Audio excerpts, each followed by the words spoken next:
Alright, so a little while back, about a week or two back, Movie Geek 17 and I did a video, and it's on his channel. I'll leave the link below if you guys want to check out that video. He and I did this video talking about characters we'd really like to see in Arrow, and I've been enjoying Arrow. It's funny too, because I watched the first episode, and then I accidentally dropped the ball on everything, but after the winter break, I've been back on, and it's really good, and everyone tells me, it's actually for the best, because the episodes before the winter break are kind of eh. But it's kind of picked up after it's gotten its second wind, so to speak. And we talked about all the characters that we'd really like to see, heroes and villains alike, and one villain that I feel bad that I completely forgot, because I really wanted to talk about this character. In that video, I completely forgot about it. And that character is Onomatopoeia. Now, if you don't know who Onomatopoeia is that is a very long name, by the way, but Onomatopoeia is... how do I describe him? He's a Green Arrow villain, but he's not just a Green Arrow villain. He's a non-powered superhero killer. He's a serial killer who goes out and hunts non-powered characters. He loves to hunt. He's not only hunted Green Arrow, but he's hunted Batman. And yes, he's a Kevin Smith character. But Onomatopoeia is... I'd really like to see this character in Arrow, and I think he could be very interesting. And he does have some problem... he already...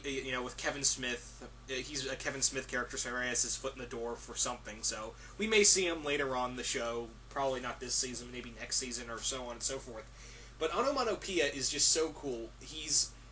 All he does is speak in onomatopoeias, like these sound effects. All he says is snap, clang, boom. He doesn't say full sentences. He just says sound effects. And he's incredibly intelligent. He's very manipulative. He's an excellent hand-to-hand fighter, and he fights with knives. This is a guy you just don't want to screw with. And I think he would be perfect for the show. How I would set him up, Onomatopoeia up, is that he comes to the city. He comes to Starling City, and what does he do? He sets up he has loads and loads of money. Now, here's the thing. He has loads and loads of money, but we don't know who he is. And no one knows who he is. He just has bags and bags of money, and he starts, going around, giving this money to different crime lords, and, to hire people, and also, start up drug runs, and kind of escalate to create a drug war. And... not only is this causing escalation with with Oliver being Arrow more and more and trying to stop this drug war from happening, but it's also causing all these different crime lords to hire different people like China White, Deadshot, and so many other non-powered characters that we've seen in the past, and they're all easy pickings for Onomatopoeia. He's just out there waiting, and he's kind of... I'd make him like a Jason Voorhees of this show. I would definitely make him something along those lines. And he's not just hunting Green Arrow. Although that's his big game, he's not just hunting him. He's hunting everybody out there. He is hunting anyone who can fight. Anyone who can give him a good fight. And he's kind of like that monster in the shadows. He is a very violent, very sadistic, and very manipulative character. This is a guy who... I would actually imagine one scene where he's fighting somebody, fighting some guards, and he's... sorry for the background noise, but he's fighting, these guards, and he just grabs one guy by the neck and just says, snap, and breaks his neck. Or he rigs up a whole... I could see him just rigging up a huge explosive to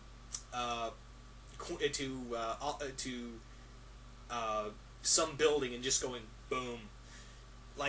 He's fighting Oliver, and miles away, all you hear is him just say boom, and he activates a switch on him, he has a little detonator under his wrist, and flips it out, boom, boom, and all you see is just explosions in different buildings all over the city. And he would be... I would definitely make him a recurring villain. This is a guy Oliver is terrified of. This is a guy he's just constantly... if he thought that Merlin was terrifying, this guy would give him, this whole new drive to keep fighting, to keep training. Because this guy would... I'd still have him alive after his first episode, and have him recurring then a few times over. I would just have him just waiting in the shadows, again and again, coming back with these new ideas, with the end game of hunting down and killing Oliver. that would be more or less my. I wouldn't have him working for anybody either. I wouldn't have like he's so like Onomatopoeia is so dangerous. I would actually have him like no one wants to, no one can hire him because they're so afraid that he might snap on them. So I would definitely have him like he's just manipulating the situation all the time. He's his own boss. That's how I'd see it. But anyway, guys, that's just a little bit about how I'd play up Onomatopoeia. And yes, I know the name's really long, but make no mistake, he is really much a badass. So, and also another thing is that I think that costume alone, just how his costume is designed, I think he could. I think he could be a I think that costume could just transition well. Like I think the costume itself, because all it is just a black suit, a mask with like a hole over, like a bullet hole over it, some black boots, black leather jacket, gloves. That's it. That's all Onomatopoeia wears, and he's just decked out in knives all over his person. So I think you could easily transition his comic book look to the TV screen without any changes. But that's just how I feel. But anyway, guys, you guys tell me what you think. Would you like to see Onomatopoeia in here? And like I said, I will leave a link below for the video that Movie Geek 17 and I did. And it was a load of fun. Also, we did 2 other videos together as well. It was like a DC Comics trilogy, although we didn't really talk about DC itself very much. We talked about the reboot, and we talked about Injustice a bit. But, anywho, guys, I've said enough. Anyway, I'm out.